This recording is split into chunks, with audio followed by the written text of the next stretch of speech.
Times of Manipurna Khudol Tamjaba Health and Wellness Haiba Program Sibuming Tabiriba Singbo Hanba Maktada Taram Okchari. Nasi Equina Unazaba Lakchari Basi Pabung Ibungo Kugi Laishram Sanatomba Pabungbu Kino Unabalak Shabani Pabungasi Kugi Mio Bana Kugi normal in a chanariba, Tonga Chariba, Chag and Hangsing, Sigimahuta, a Koi Ro in a Mai Chang than a Chava Aduno Pabuni.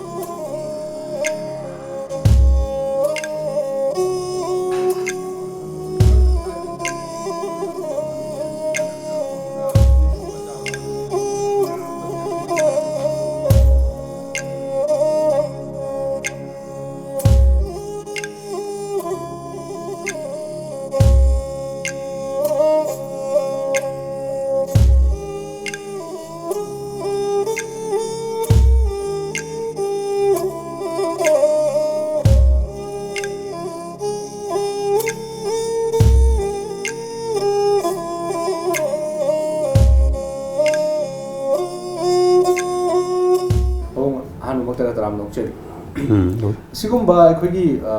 May Chang the pot chasing Chagani Hana is Hana Hovidisa. Masi inspiration, a guide lapi or Duga, Masi Chabo, Scrum Country.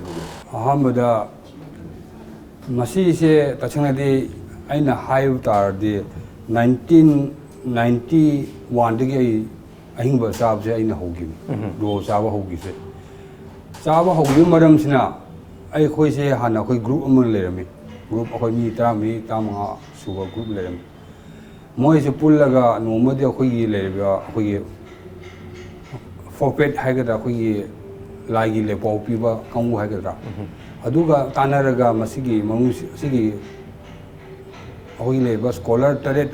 Macho Steriki, Mogi, Mirian Laga, Hoida, Yam Tapiva, Tipiva, Tambiva, Masis class Amakoi, Yam Sanga Togi, Hoisama. Aduda Pa Malaga, Hoida, Shatuga Himba say, Hatsan Kana Bugise, Yam Patana, Nyum Chumna Naina, Amamunga,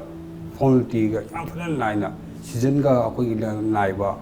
Adoga Hogi Leva, Posaks in a Kamba Kana gave to, Kamupa gave to Adumi, Ayamuda Togiva. Adokomi, Tarilipan Charamani, in the Chars and a lip me. Lip is a Hoicharihan Kova, Hoi Jitian Kova, Anama, Bungo Ledami, Mase Hotel Chaitini, Masa Tauraga. Samin say, Hoita, whom Marium Saman, Chahia, Dumhoda, Adu Mamanga Tambi with the Chava Tambi say, Hoisia Hana Machu Tilo Aduga Chanam Masih Hana Hoi Hovinico, I said Masina Hana Horomi, Chak said Chakti Charga, Hoi Tamtam slowly, Taduknova, see Hov Styles. Adu say he ama ani adu follow toromi. Adu mathang degi tam tamna ahim se try tropani. Koi asoi bachaba. Suppose for koi chana ahim the tingaga ayuktana chana se chaba. Adu grinder le tamu tam dera koi chiang se suraga charami. Chiang se suraga aduga koi ki lapoi ko phola tolaga. Koi chamas ama hapaga aduga toro charami aduga vegetable karan toro charami. Sina than to budgi koi na Chahi say any home Suropomatam the day. Masigi chain, Samuel Lako say, Yawarami Hatance. Atang Waram gave scooter kipo cowlam there. Yawarami. A day must say Kang Bakanba Su of the Amat Matoma time, Sigi, Sitomatum, Kang Kanba, though Sigi say, a Hoisu Tautoram Agishu, Isagi, Amak will a mulage. Koi Tawu already must told the dia they have young military. I do give me among the show, a togi torgam, Kanduki and a higher catobudo. I do show Kalaga, must say already me on a porta, they must told the dia and must say Kanagate, Kanagate, Power in the high ever. She can't only Chabu, must it out and bringing young guy, she can't only the high, can't only the smoking do must say. Canada must say Charlie again at the top looking the human looking. I do think he say home most for more than the day. Hatang complacency, poor Mangraga. yam top top competition amkhak ai isamak ai thingnaje do ko gi family ai maru mapang naga hane thi thin che rami masak ka che ta competition mangaga eta ka myang kang ga mong si ta ta ru jan ni da yengu da ade kon hande di mase farak pun matum di as nung toi du kai no nang ko ka hai re moina a phai ni nang toi du kai no nang cha cha kai am ta o na ching kai ke cha ge na no ma koi ma pang ga la ko ga han sa gi ga han ga la ga ai ga no ma ko ga pi je moina ai go se cha min da se na ado pla phamin ga aina ga soi re ai chao pa su soi yam hai koi ingen koi ma sa ma su ai ma teng pang ingen ado ga nai item ma ga dra anu ma su si matang he khobde yamna sawrami kaino mung torisu nang torisu kaino na nang sido si soi sirani nang taw sa chari se soi sirani kolani yam chari yam anade adu bi khara khara tam na gradually adum law chai manga taw ko suram badi aina se hachang se hana ga chappa ga lam dab se ata yang na chal ba adu ga chung da ka ba ga na ha khoi chahi kun tre kun lipan di su yamang thar ga chappa lamba khoi ki keno se khoi energy se energy yam help ba adang mama na paung na ta piri ko khoi 1991 dagi chabu horo pasida do hoji ki mirol sinadi khoi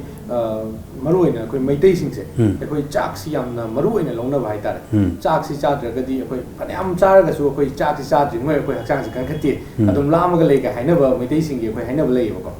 do hai ba sida khoi ki chak si da khoi ki body je loina adapt tor ga mamang dagi sum lei ra ba ne ba ado sudden sumaina change la ko sida thengna gi bi gi ba kari kari sing ji thengna bi gi ya dum mate ta khami masida aina ham da thengna gi sida chak se ai su yam paw me chak se chak mi ni chak mi ni su chak cha si ai di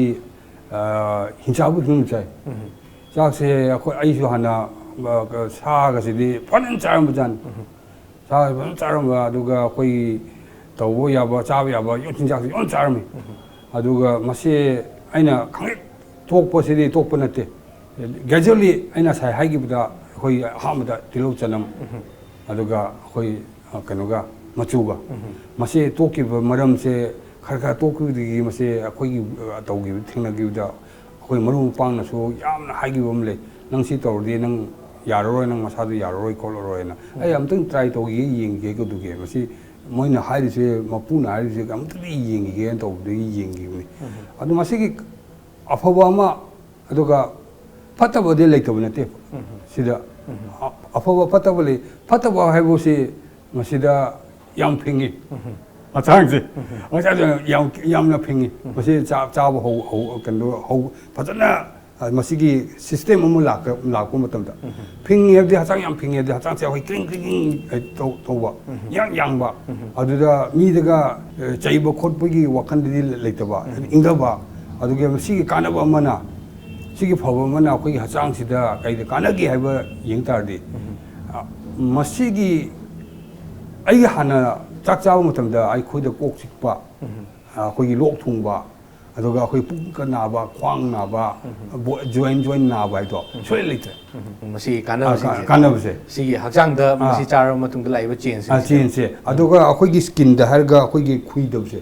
screen khui da ba aduga khoi gi isa se khoina lusada koina leira su completion de mura su hane minute ama ani bodi khoina khangula moi ko khanglam de so lusada ta leira ga adugi lusa acha je akoda acha power adapt to hun gadi adapt to gadi acha power ado aing bo matam de so aina ji ai ta hi gol se pung hum de gole ado ai si de extra main thamde extra main thamde ai sana ajike noina yinga ka yam ni se ai sana ai to yon ko laina du myam se no wash to ni ma yon to bol ai ge daily ai ge exercise sajen loina yon to rani adu to bol ga kong de phai lai gi khara lai da chu yam kamna hakchanna lai da ngau bu din na te ko isa gi khoi gi khoi ipai puna thamamba pot amado khoi mang da na ba adubu chetna yan bu wa da ni aduga masina kai gi no chetna yale se de akhoi generation se mang gi na da na khal ga tau gi ni ado chana bi gi phabu se dum le da do ingbada akhoi gi yam kan ingmo matam da kitang khoi san tor ma ga heda ado minute ama ni le ga ta phagi wa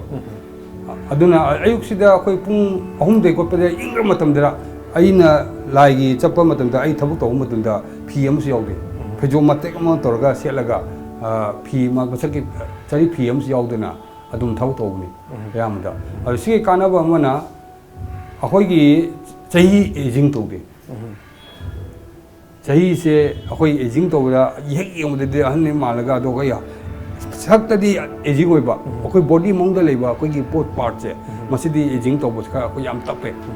aduna sigi kanabase amu kanabadi yam fajan leire je ai isamak nei khangje ada ngasai akhoi gi yengbiri ba akhoi gi viewers sing sina yam khangning ngam doise mai sujang chang daba sutong thong daba pot me ama baung sabiri se si ayuk tagi akhoi normal mi oiba mana breakfast aduga lunch dinner sidi soidana maki chani haijari ba hari basida paung gi oina di kari kari polam sing sabi chab se ahamada ai sai haiba ai pung hum di ko laga thabuk to bo hek loiraga lagi thorom se amko pangwa ga losilaga aina tawri se sing sida khoi amaga aduga chamas khoi chagi chamas to adu amaga akhoi gi champra se champra su akhoi gi hai mai type di nataba medicine type ta nam dilute oiraga yamna chamchamna adu ahambadadi khoi chamas ahum mari ga hapam jani hauna chana waina adu masi kesu kanaram de khoi yang hapaga champra hapaga kanaram de magi masam se magi yagani ising ne helaraga champra da su akhoi di champra da pot ama acidic ama yauri na masi akhoi gi heta ayukta hek thada busu phate aduga khoi hapadi champra se khara chu phai khoi hapaga adu khoi sina kai de kana ge bo akhoi gi hasang sida leiriba akhoi gi polom miyam se awat pa miyam se masina khoi sina adu champra sina prop meal suppose ai gi stomach se aina kenomo cha do re khale ne aina ahing cha do mi da ayam dai hai ge ba moina sa khangde ama khangde thau khangde morok khangde thung khangde chaningi khange ne khoi ga champra se hana chabiyo khoi ga champra se ga phajana ising torga thaena adu hana thadabiyo adu khara ising han thau sukis ka de ising glass ama ai ta ta hi gulaga ising glass um thakpa je masi yang kane si yang kana ga jani adu matam da ising adu ga lamadi aski hai problem je ani je masi ani mak se yengaga tha di achang se da akhoi gi kan to ba akhoi gi award pa mi am leina achang de le se masi yon ma masi man mi khat palam haineri bune hoi khohi sidi hoi fauraba lamdam sing ge scientist sing na fawa magi property sidi chapsana kusem na sem ngam de haineri bune madumang no bo khoi haksang ge award pasing si khoi sina men chale na marik chuna takbi ayukta hai ba polam sing se thakpi ro matung na makha ta budi kai kai chabi khoi se thakko lorega adudigi ai sina pung khoi gi baro gi mamang da haigadra aduna aina hanade ai on torome soi ko ina moi myam se ai pochi u da tan bani khoi ngang khang de ai kenu khang de moi ai poche moi na su han hairam de mo su keno nang to ji kai do ai se kan bada ado san gi chinjak cha do ri san gi chinjak cha do ri da lak na ya de ado ko na de chana tingbaga to bu matam da khoi lung hawai ga se tawbi lung hawai se ahing ga tingaga thamaga mai sangom gi type ta ahing da adu yarga de ma ji subiraba lung hawai se subira chana na ting thamawa ahing ma ting thambiraba adu lung hawai se suraga ma se tingaga akhoi phi akhoi phejom phi apa ba manam ma se kupsan biraga kano kumba changdanam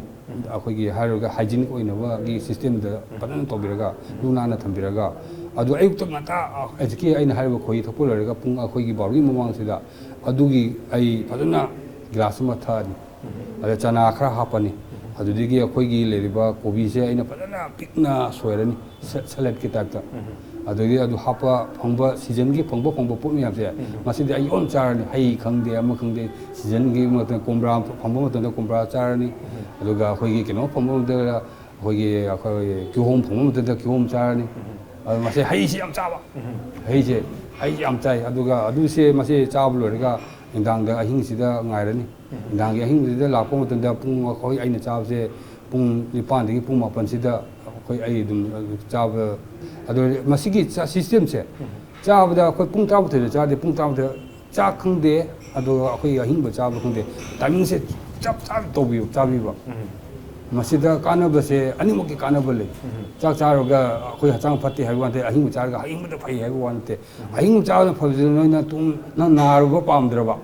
ai di chinjak sin ai di medicine weba ai pharmacy da ai chahi kun mari kun ma sore ai pharmacy hidam char tri bo mapu na chan bi ya baji usadi hidak se ai pharmacy da hidak mu chadri bo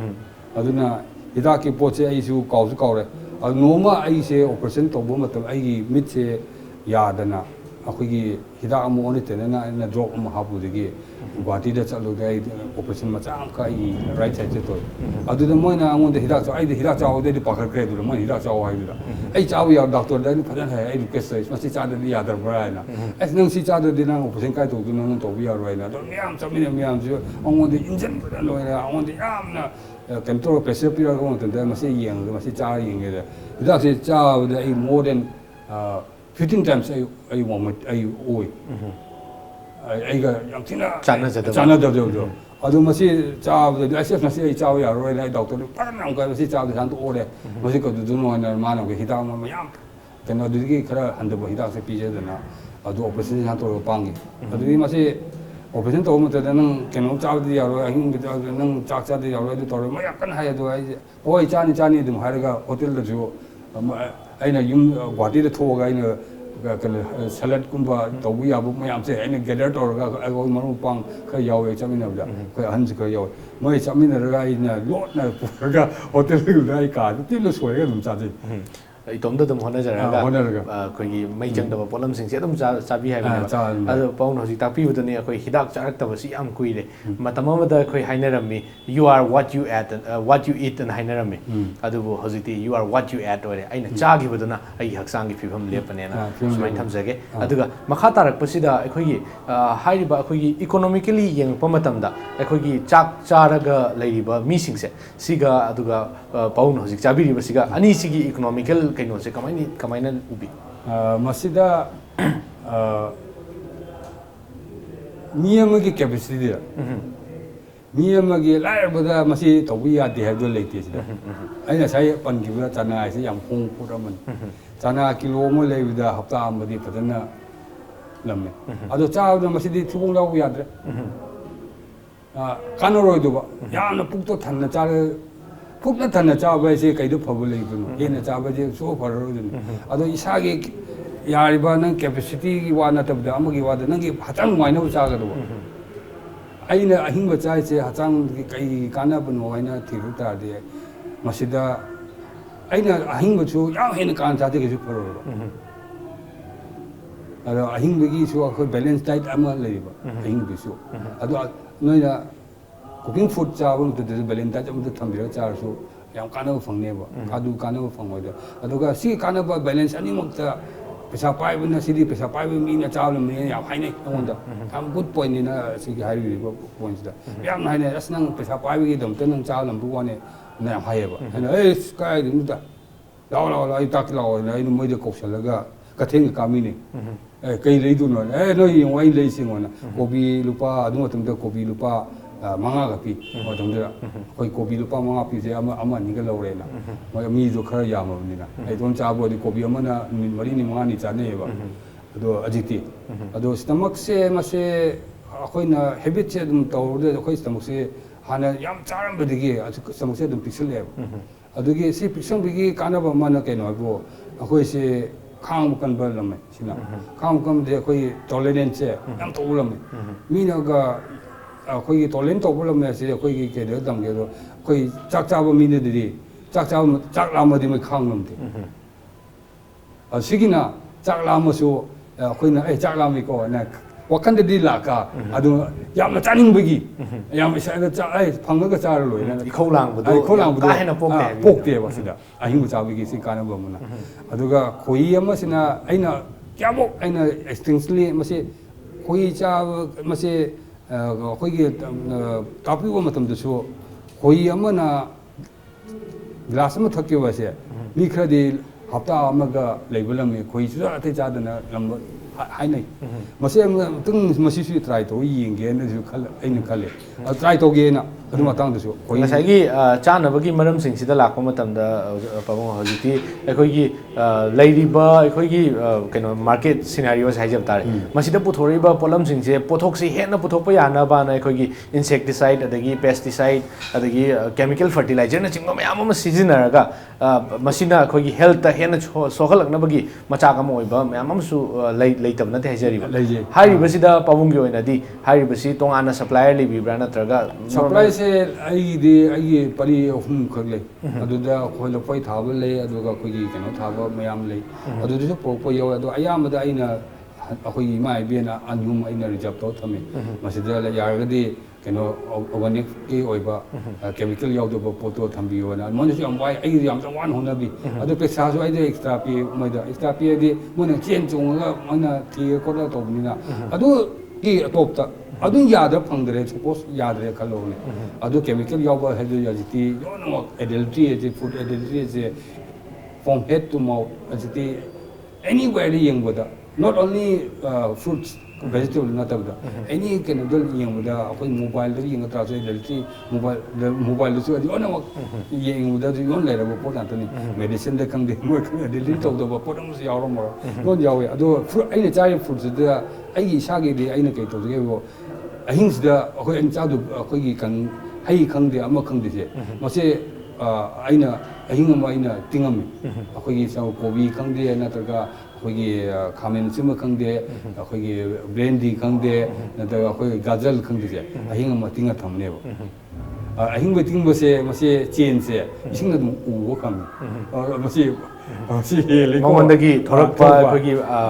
ꯐꯠꯇꯕ ꯁꯤꯡ ꯍꯥꯏꯇꯥꯔꯦ ꯃꯁꯤ ꯏꯁꯤꯡꯗ ꯌꯥꯎꯔꯒ ꯂꯩꯕ ꯏꯁꯤꯡꯗ ꯌꯥꯎꯔꯒ ꯂꯩꯕꯁꯦ ꯑꯍꯤꯡ ꯑꯃ ꯇꯤꯡꯕꯗꯅꯦ ꯌꯣꯡ ꯎꯕ ꯐꯪꯉꯦꯕ ꯑꯗꯨꯅ ꯃꯁꯤ ꯑꯩ ꯍꯛꯆꯥꯡꯗ ꯀꯩꯁꯨ ꯀꯥꯟꯅꯔꯔꯣꯏ ꯈꯜꯂꯒ ꯑꯗꯨ ꯑꯍꯤꯡ ꯃꯁꯤ ꯆꯥꯕꯁꯦ ꯍꯤꯡꯗ꯭ꯔꯗꯤ ꯌꯥꯗꯦꯗꯣ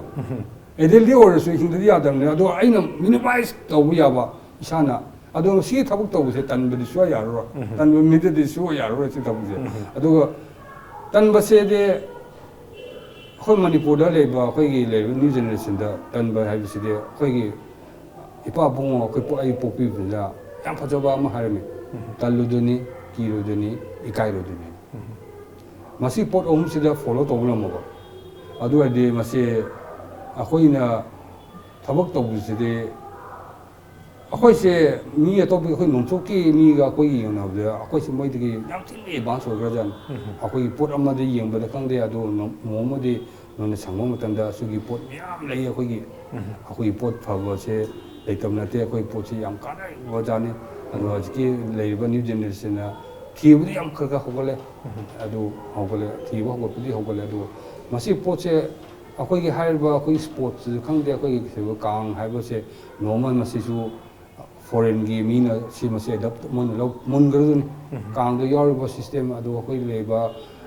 ꯒꯦꯝꯒꯤ ꯑꯩꯈꯣꯏꯒꯤ ꯁꯤꯁꯇꯦꯝ ꯌꯥꯝ ꯂꯩꯔꯤꯕ ꯑꯩꯈꯣꯏꯒꯤ ꯂꯩꯔꯤꯕ ꯃꯨꯛꯅꯥ ꯀꯥꯡꯖꯩꯒ ꯂꯩꯔꯤꯕ ꯃꯌꯥꯝꯁꯦ ꯑꯗꯣ ꯑꯩꯈꯣꯏꯒꯤ ꯀꯔꯤ ꯍꯥꯏꯅꯤ ꯁꯒꯣꯜ ꯀꯥꯡꯖꯩꯒ ꯂꯩꯁꯦ ꯃꯁꯤ ꯑꯩꯈꯣꯏꯗꯤ ꯂꯨꯡ ꯄꯥꯟ ꯃꯑꯣꯡꯗ ꯄꯣꯠ ꯑꯃꯒ ꯌꯥꯎꯔꯤ ꯏꯆꯦꯟ ꯃꯥꯏꯊꯣꯂꯣꯖꯤ ꯑꯃꯒ ꯐꯤꯂꯣꯁꯣꯐꯤ ꯑꯃ ꯌꯥꯎꯔꯒ ꯂꯣꯏꯅꯒ ꯆꯠꯕꯅꯦꯕ ꯃꯁꯤ ꯅꯣꯡꯆꯨꯞꯀꯤ ꯄꯣꯠꯀꯤ ꯑꯩꯈꯣꯏ ꯌꯦꯡꯉꯗꯤ ꯃꯣꯏꯗꯤ ꯏꯌꯥꯡ ꯌꯥꯡꯅ ꯂꯩꯈ꯭ꯔꯦꯗ ꯃꯣꯏꯁꯨ ꯐꯖꯕ ꯂꯩꯇꯕ ꯅꯠꯇꯦ ꯃꯣꯏꯁꯨ ꯌꯥꯝ ꯐꯖꯕ ꯂꯩꯌꯦꯕ ꯂꯩꯕꯗꯣ ꯑꯗꯣ ꯑꯩꯈꯣꯏꯅ ꯍꯦꯜꯂꯤ ꯍꯥꯏꯕ ꯅꯠꯇꯦꯗ ꯑꯩꯈꯣꯏ ꯄꯣꯠꯁꯤ ꯂꯩꯖꯩꯌꯦ ꯃꯣꯏꯗꯒꯤ ꯀꯝꯄꯦꯌꯔ ꯇꯧꯕ ꯌꯥꯕ ꯑꯩꯈꯣꯏꯒꯤ ꯄꯣꯠ ꯌꯥꯝ ꯂꯩꯌꯦꯕ ꯑꯗꯨꯒꯤ ꯋꯥꯅꯤ ꯑꯗꯣ ꯑꯍꯤꯡꯕ ꯆꯥꯕꯁꯦ ꯀꯔꯤ ꯀꯥꯟꯅꯒꯦ ꯑꯗꯣ ꯂꯥꯁꯇ ꯑꯩꯅ ꯍꯥꯏꯗꯣꯏꯁꯤꯗꯤ ꯃꯁꯤ ꯇꯧꯕꯤꯒꯦ ꯍꯥꯏꯅ ꯈꯜꯂ ꯇꯥꯔꯗꯤ ꯃꯁꯤꯗꯤ ꯌꯥꯔꯒꯗꯤ ꯑꯩꯈꯣꯏꯒꯤ ꯃꯁꯥꯁꯤꯅ ꯏꯅꯥꯠ ꯆꯠꯄ ꯄꯥꯝꯕ ꯀꯥꯡꯕꯨꯁꯤꯗ ꯑꯩꯅ ꯔꯤꯀ꯭ꯋꯦꯁ ꯇꯧꯕꯗꯤ ꯃꯁꯤ ꯇꯧꯕ ꯐꯩꯌꯦꯅ ꯑꯩꯅ ꯍꯥꯏꯅꯤꯡꯉꯤ ꯇꯧꯕ ꯍꯩꯔꯒ ꯅꯪ ꯄꯨꯟꯁꯤꯒꯤ ꯅꯪ ꯍꯤꯗꯥꯛ ꯑꯃ ꯇꯤꯡꯒꯔꯣꯏꯗꯣꯏꯅꯤ ꯄꯩꯁꯥꯁꯨ ꯌꯥꯝ ꯆꯪꯕ ꯅꯠꯇꯦ ꯄꯩꯁꯥ ꯆꯪꯉꯤ ꯑꯅꯥ ꯈꯨꯟꯕꯅ ꯁꯤ ꯆꯥꯒꯗꯣꯏꯅꯤ ꯍꯥꯏꯕ ꯅꯪ ꯂꯝꯕꯤꯒꯤ ꯍꯥꯏꯗꯣ ꯋꯥꯗꯣ ꯁꯣꯏ ꯂꯩꯔꯔꯣꯏꯗꯣꯏꯅꯤ ꯀꯩꯅꯣ ꯂꯨꯄꯥ 50나 ꯅꯪ ꯅꯤꯅꯤ ꯍꯨꯝꯅꯤꯗꯤ ꯆꯥꯕ ꯂꯨꯄꯥ 50 ꯍꯥꯏꯗꯤ ꯍꯧꯖꯤꯛ ꯃꯇꯝꯗ ꯀꯩꯁꯨ ꯂꯩꯇ꯭ꯔꯕ ꯄꯣꯠꯅꯤ ꯂꯨꯄꯥ 100ꯁꯦ ꯅꯣꯡꯃ ꯂꯥꯏꯔꯕ ꯃꯤꯅ ꯂꯨꯄꯥ 100ꯒꯤ ꯄꯣꯠꯁꯤꯗꯤ ꯃꯣꯏ ꯂꯩꯗ꯭ꯔꯗꯤ ꯌꯥꯗ꯭ꯔꯕ ꯄꯣꯠ ꯑꯃꯅꯤ ꯃꯈꯥ ꯇꯥꯅ ꯑꯩꯅ ꯂꯥꯛꯆꯅꯤꯡꯉꯤꯁꯤ ꯄꯥꯎꯡꯗ ꯑꯩꯈꯣꯏꯒꯤ ꯍꯤꯡꯅ ꯆꯥꯕ ꯍꯥꯏꯕꯁꯤꯗ ꯑꯩꯈꯣꯏ ꯅꯣꯔꯃꯦꯜ ꯑꯣꯏꯅ ꯆꯥꯅꯔꯤꯕ ꯃꯤꯅ ꯆꯥꯅꯔꯤꯕ ꯑꯇꯣꯞꯄ ꯊꯣꯡꯉꯒ ꯆꯥꯕ ꯌꯥꯕ ꯄꯣꯠꯂꯝꯁꯤꯡꯁꯤꯗꯒꯤꯗꯤ ꯈꯦꯠꯅꯕ ꯈꯔ ꯂꯩꯔꯅꯦꯕ ꯑꯗꯣ ꯍꯥꯏꯔꯤꯕꯁꯤꯗ ꯀꯗꯥꯏ ꯐꯥꯎꯕꯗꯤ ꯍꯤꯡꯅ ꯆꯥꯕ ꯌꯥꯕꯒꯤ ꯄꯣꯁꯤꯕꯤꯂꯤꯇꯤꯁꯦ ꯂꯩ ꯍꯤꯡꯅ ꯆꯥꯕ ꯌꯥꯕ ꯄꯣꯁꯤꯕꯤꯂꯤꯇꯤꯁꯦ ꯉꯁꯥꯏꯒꯤ ꯍꯤꯡꯅ ꯆꯥꯕ ꯄꯣꯁꯤꯕꯤꯂꯤꯇꯤꯁꯦ ꯃꯁꯤ schooling ama leitadi ade schooling guideline amagi guideline da masi chabi yai puda chabudi masi aina tongde masi guideline sa sai na hai gi da koi tha chahi ama ani di tilo chanam machu cha da ba hai se masi gi schooling am kha sigi su schooling ma cha am le se schooling so aina puthoke na so aina khali ado koi gi pot miyam se masi gather toruga masi ma koi new generation da aina pu yong pu ro ka du no new generation so masi gi kanaba masi khenaba sigi yamna keno iba jinin oiba pot ama akhoi gi Manipur da akhoi mitei gi da si leirami habse pot ama akhoi pai pu gi pot ama se akhoi diamond se akhoi raw diamond se raw diamond se u le re shining to diamond se u dre ba ado akhoi da raw diamond le se diamond se shining diamond se masi oino hona da akhoi gi nahang gi generation gi le se su moi gi mathok yam tai ado moi mathok yam tai se masi pot se da schooling torga masi guideline phajaba ama to biradi masi akhoi gi state ki oiba Manipur gi natro world gi oiba international gi body da masi da puthok ta chanto ka puthoye si lei haibda mon su moi yam lai no moi ne dok to gi ni keno moi di ayam da foreign gi jo moi ne ayam chai se sale ta ni genu yung abdin yung mo di aduga khoi akhoi gi meeting gi yam phajada bam le cha bada akhoi puk se noi da dia de masi yargari to bido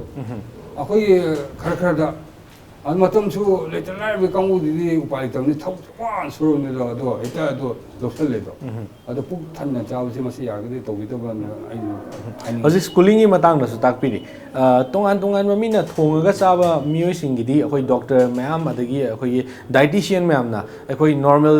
akhoi gi ka hejab tare balance diet hejab tare ko balance diet ama cha na bagi akhoi gi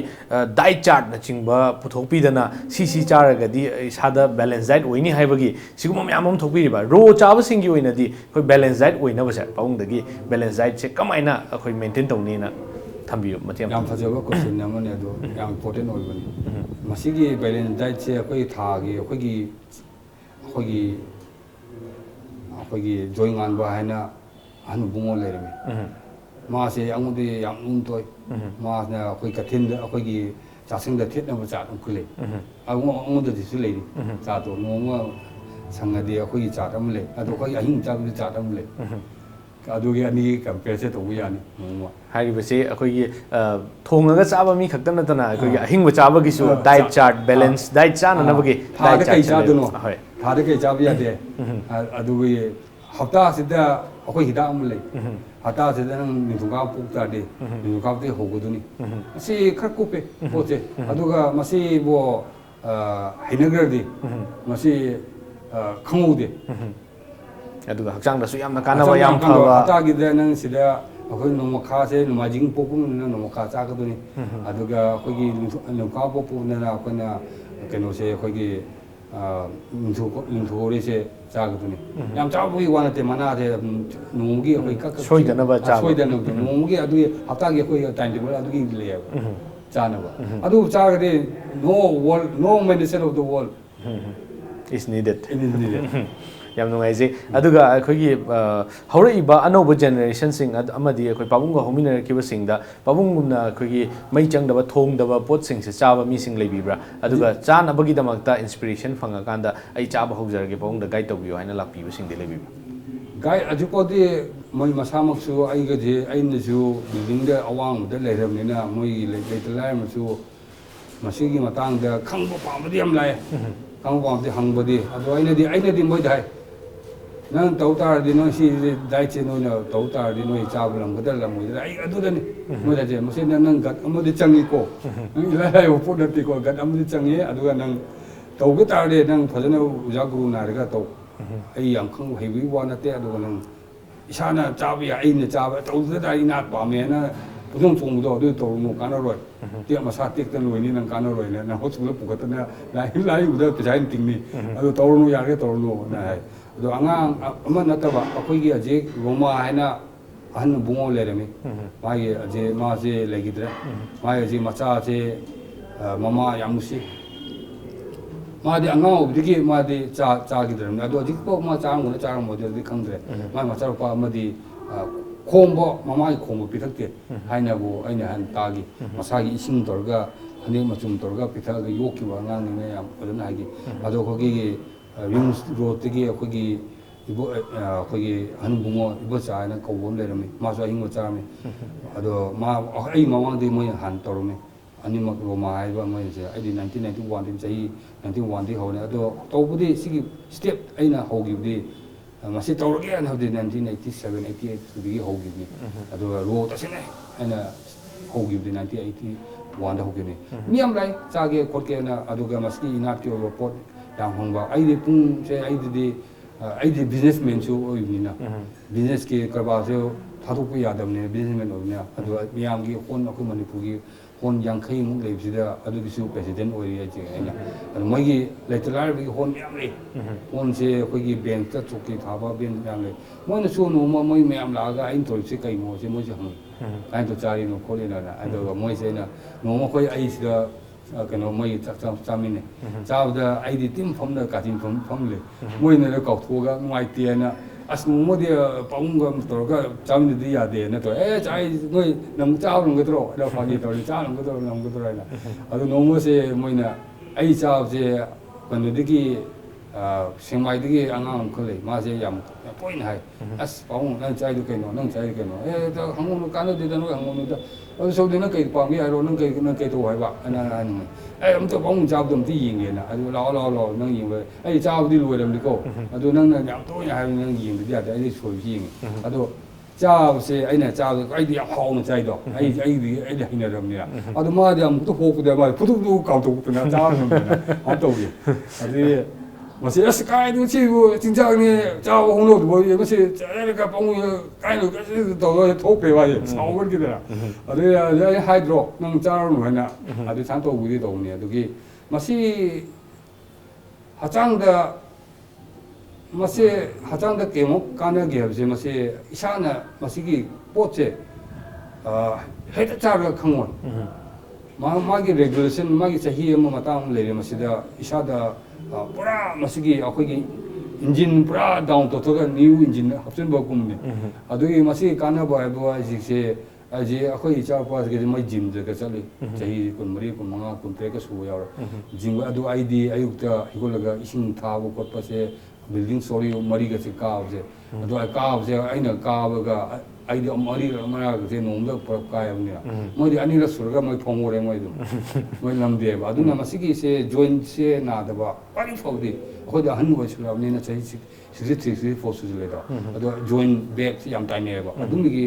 अदुमिगी सी चाबगी से joint से अदुमी लेते अदु या मरोबा या कंददि हचांग कंदे हाइने अदु Yagi सिगी strength से याम रे आई या निहुम से सटकरसु अदु अदुदी अहिंग चाब होगदिगी यागी कनबसे मसी याम ले अदु मिड साइड की मिड फबसे हाना आइना ऑपरेशन तोरगा आइना यिंगदवा अदु सिगी अखोगी गाजर चावसे मिट फैना सु हाइने अदो सुमसिगी वेजिटेबल चामंदरा मिट फै ngakong अखोगी सिंगिं नावि लेना मसे योन तेंथोगा न्यूली एस्टैब्लिश तब गुमुने न्यूली अखोई युम साबदा युम साबगी बॉडी पूरा न्यू लाखोई फिल्म दा लेबने हाइरिबा अखोगी मै चंगदबा थोंगदबा पोलमसिंग चाबसन ओवरऑल ओइना अखोगी बॉडी सिदा पूरा चेंज तौरगा अनौबा बॉडी अमा दा चंगपगुमनेना याम नुंगाइजे पाउंगना अखोइना खंगजरमदबा मयाम अमा सुमाइना शेयर तौबीदना अखोगी व्यूअर्स सिंग दसु अखोइदसु खंगनबिरे पाउंग हाइनिंगा लितना थागद फोंदोकचे